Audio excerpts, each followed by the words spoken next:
Yo. So I'm reviewing a movie I just watched. Porno, I guess, is by Fangoria movie company. It's on the Shutter channel on Amazon Prime. I don't know how long it's been out, but I watched it. It has the vibe of one of those B movies from the 80s. The special effects were actually pretty good. The special effects were actually pretty good. It wasn't really, it didn't really look cheesy. It wasn't practical special effects. It was actually, what I'm saying, it was like some practical mixed with like CGI,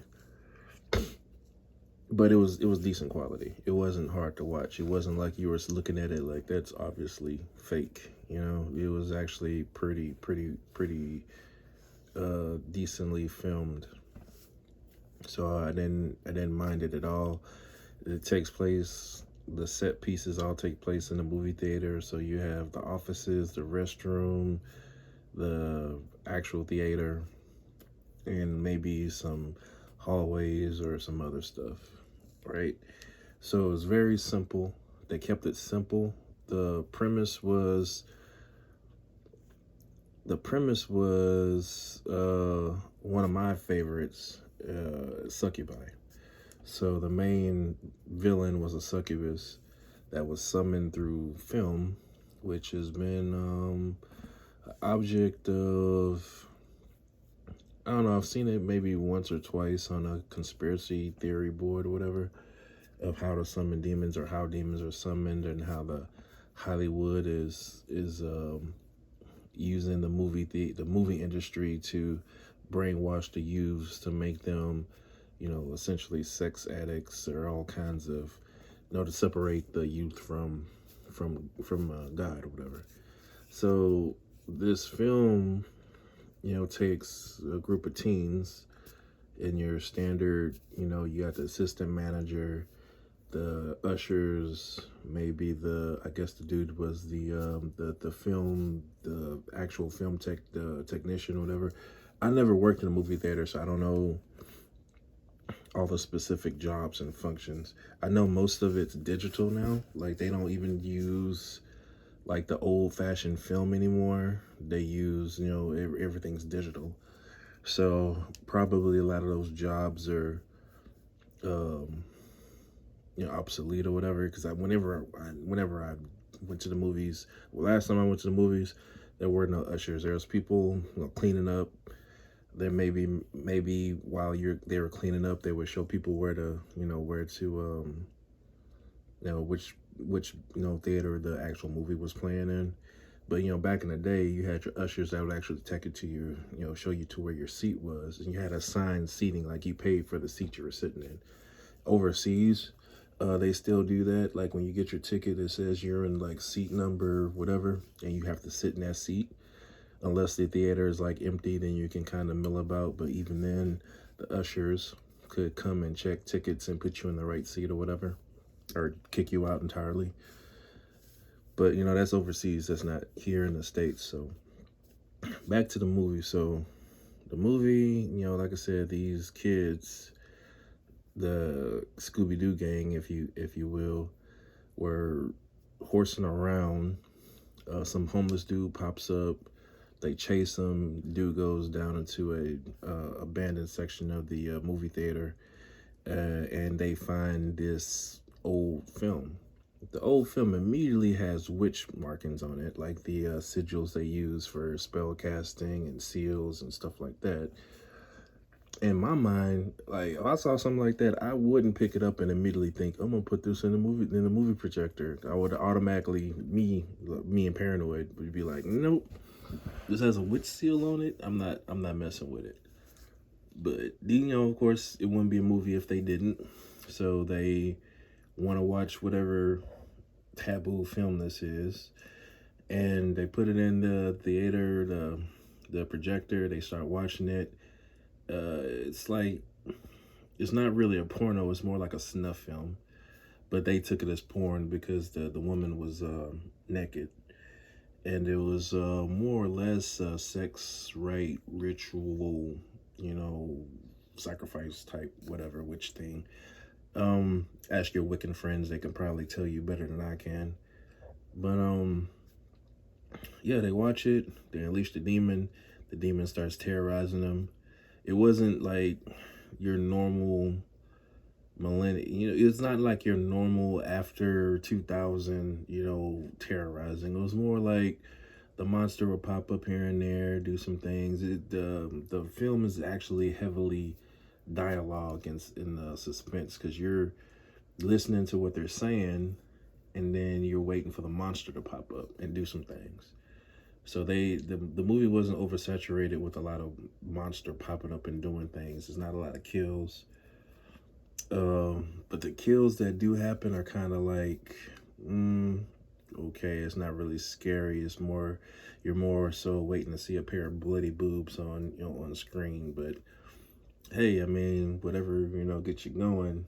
You know, I mean, it's not probably for everybody, but I happen to like those old 80s like Puppet Master, Full Moon, Subspecies, you know what I'm saying, Bloodstone, where you had your horror, your blood, and your boobs.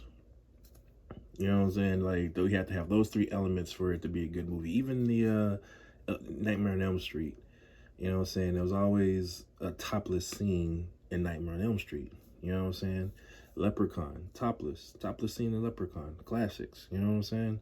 This movie is in line with those. Like, you have your boobs, you have your blood, you have teens running around confused and angsty and doing all this unnecessary stuff when they should be focusing in on a problem to like solve it to survive the night or whatever.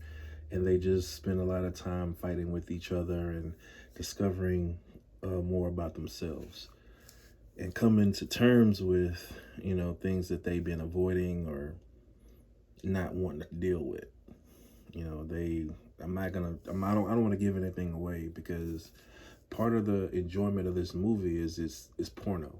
So you click on it to play it, you don't really know what to expect. It says porno, so you expect sex. There's a picture of a flaming skull of a demon, so you expect, you know, demonic stuff happening. But other than that, you don't know. Part of the charm of the movie is the mystery of it, because nowadays a lot of movies are ruined with the trailer. So so like I said, you know what I'm saying, I personally like this movie. I'm not saying it's like I wouldn't spend $20 on it. I wouldn't spend $10 on it. You know, it's one of those movies where you know, you maybe the bargain bin at Walmart and you don't expect it to be good because it's the bargain bin at Walmart, and you pick it up because you ain't got no money and you're bored or whatever. You pop some popcorn, you open a beer, and you just sitting back and you're chilling. You know what I'm saying? And then you watch it and then it's done. You throw it out, you delete it or whatever. It's for that, it's good. It's not one of those add it to my library type. I take that back. I would rewatch this maybe in a couple months when I'm bored, when I know when I'm gonna be bored. I would rewatch this. It has a rewatch value. It's not that much of a rewatch value, but it's a rewatch value to it. I liked it. I don't know if it's the boobs. I don't know whatever it is. It charmed me. It charmed me enough to like care about the plot, to care about the characters. You know what I'm saying? To a degree. It's not like what movie? It was a movie I watched. It was like this, except you know, it took place in a closed environment. There was like this mutated rodent or something running around, and the characters just spent, you know, you had one sex scene.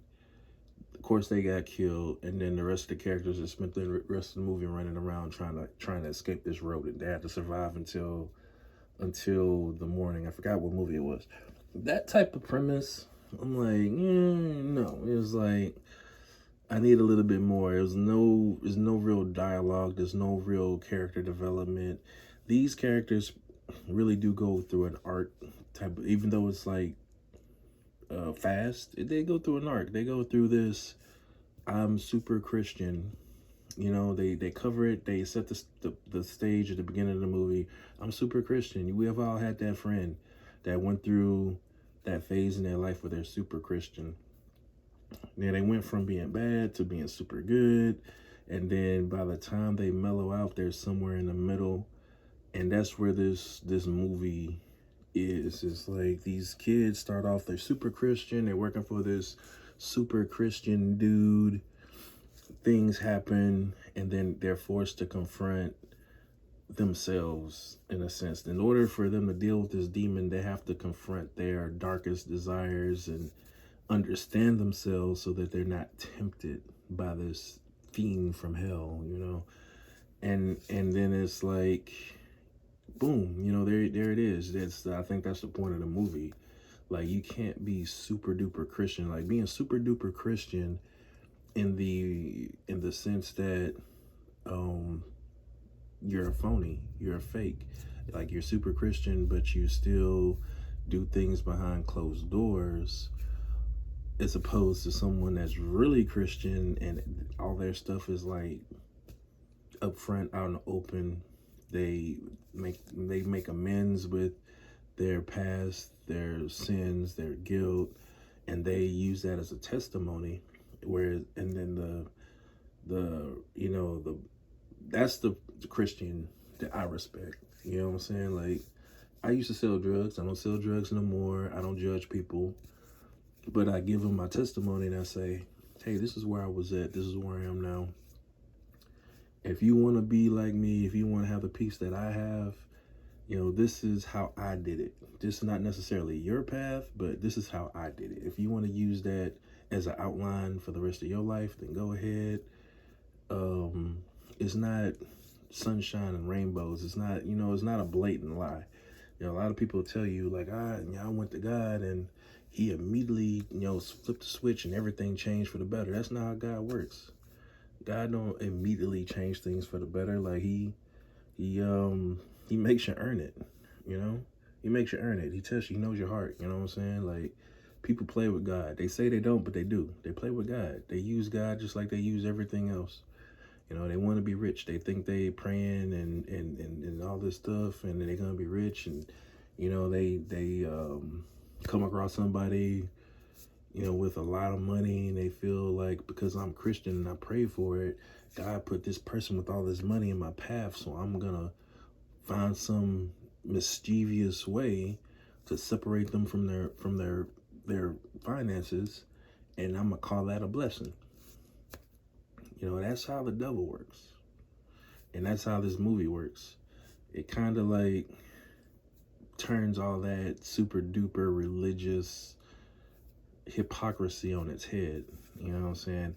And that's the problem I have with a lot of demon movies, featured films. Like, when they mock Christianity, they're not really mocking Christianity. It's more like they're mocking the super duper religious zealots of Christianity.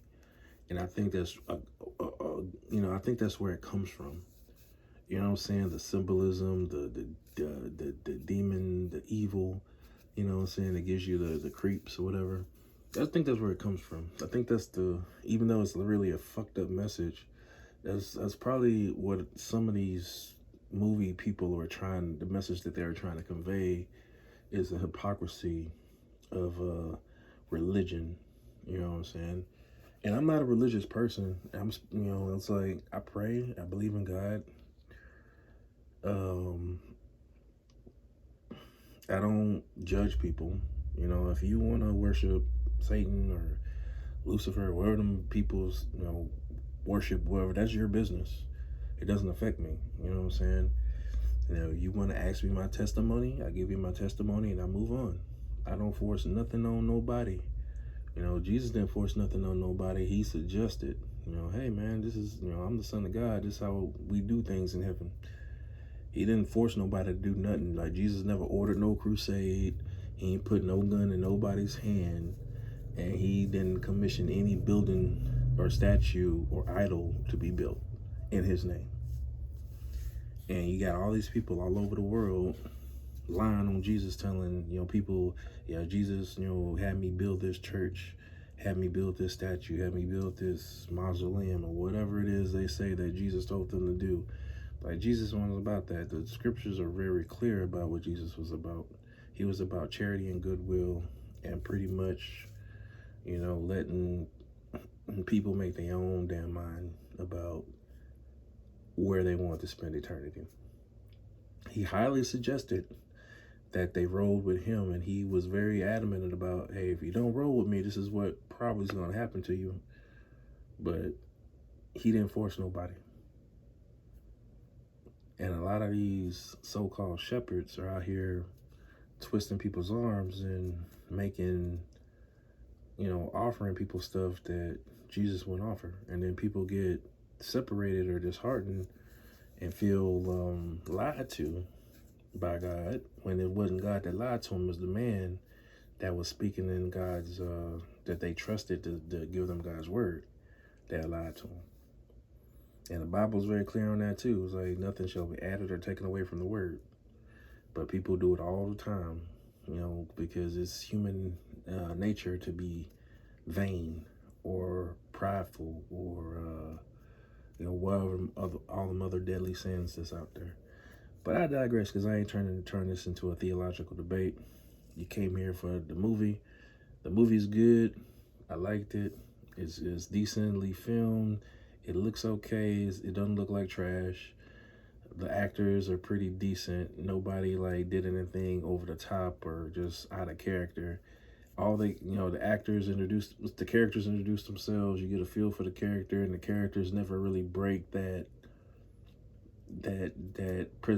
initial presentation that they presented to you. Because I've watched movies where a character presented himself as this, that, and the third, and he's completely obtuse by the time the movie ends. There's none of that going on in this film. This film is pretty decent. I don't want to give too much of the plot away, because part of the charm for me is clicking on these random titles and saying, and just letting the movie run, and boom, this movie, you're not expecting it, and this movie entertains you. You know what I'm saying? So don't be thrown off by the title, because I clicked on it expecting it to be a sex scene every other scene. They were very pointed with their sex scenes. You know what I'm saying? It wasn't, the sex scenes didn't overstay their welcome. They didn't shock and awe.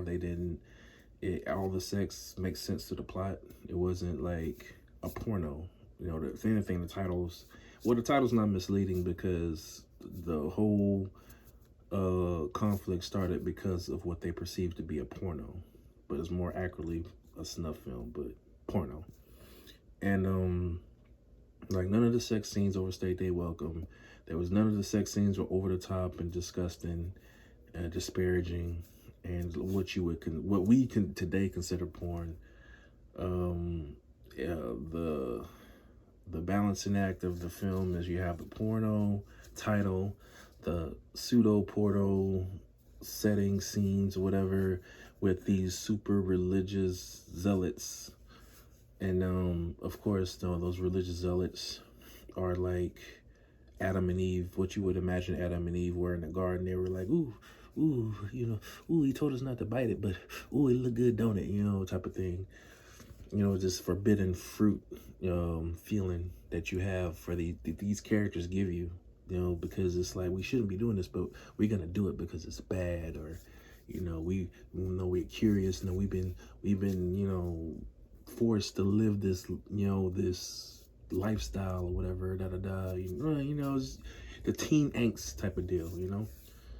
I would say this: the only person that was out of character was the assistant manager, because if anybody should have been against the porno, or people not doing a job, or messing off, fucking off, whatever, should have been her. She didn't really take authority until close to the end of the movie. And that was probably only because to push the plot along. You know what I'm saying? Because she went from, I'm the assistant manager, I make the choices, and I choose that we're going to watch this film because I'm curious, into being kind of a damsel in distress, but not really. She was kind of pushed aside. until they needed her to kind of remind you, so yeah, I'm supposed to be in charge. Well, motherfucker, you haven't been doing shit. You ain't been telling nobody to do the right thing since this problem started, you know. Not the cops weren't tried. They ain't tried to call the cops not once. You know, the typical like horror movie stuff. Like, why is not nobody calling the cops? Why is not nobody trying to go home? Why is not nobody trying to leave? Like, that part didn't make any sense. But suspension of disbelief, and you know they had to push the plot along. If anything, you can like smoke weed or, you know, say that this is an acid trip, and it would make complete sense. You know what I'm saying? But I liked it. I like this film. It's art. You know what I'm saying? It's art. It's a very artistic film. I'm not saying it's artistic from the screenplay or the filming, although the movie is decently filmed. Like, I'm not like a super critic like some people that are professional and they went to school and they got friends and connections in Hollywood. I'm just saying, because I watched a lot of movies, and you can look at a movie and know if it's crap. It looks like shit. This movie does not look like shit. They actually cared about it enough to edit it decently. You know what I'm saying? And it looks decent. The plot actually makes sense. There's an A, a B, and a C. It's not like all over the fucking place. It's an A and a B and a C. They're very meticulous about when they showed their creature. You know, the chick's makeup, the villain, the evil entity, whatever, the makeup was decent. They used, you know, practical effects with some CGI, of course. And I like that. It was a very chill movie. Like, you could watch it, you laugh at some stuff, you waiting for the boobs to pop up on screen, and, you know, you getting all this deposition and, you know, some backstory. They do explain some stuff. Maybe, and they didn't over explain it either. So some movies, some plots get in trouble because they over explain stuff. Now they want to take you into this 30-minute flashback for no reason. This movie doesn't have that problem. This movie is kind of like, yeah, this happened, and it's like 5 minutes of deposition, and you're brought up to speed about, oh, that explains this, and you can kind of connect the dots yourself. This movie doesn't, you know, do anything for you, and that's more than likely why you can watch it a second and maybe a third time and still be entertained, especially if you really just want to pick up the lore. Not that there's going to be a sequel, but if you really just want to pick it up and be like, you know, it's an excuse to watch some titties again. Because really, come on now, we all want to see some titties, you know what I'm saying? So, yeah, I mean, you can watch it, I would say probably no more than 3 times. No more. After the 3rd time, you'd be like, it's okay, this movie's trash. But I watched it, I was excited about it. I'll probably watch it again at some point, not no time soon. Is it worth the Shudder subscription though? So this is how, at least for me, Amazon Prime has all these different channels that you can sub to through Amazon Prime, right? Other than that, a couple films that you can rent on their own individually.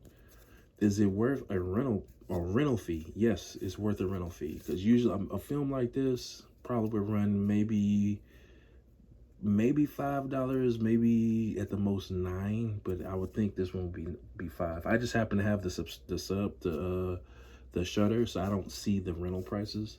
But this film, probably, if I had to guess, it was probably between $5 and $9. So $9 would be pushing it. $5, yeah, it's worth $5. It's actually worth $7. I would pay $7 for this, to rent it, to watch it. You know what I'm saying? And yeah, it's worth spending money. It's worth spending a little money on. It really is. I enjoyed it. I enjoyed it, especially with beer, especially with, you know, pizza, beer, popcorn. You know, you can watch it by yourself and just be good. And you be chill, you know. I liked it. And yeah.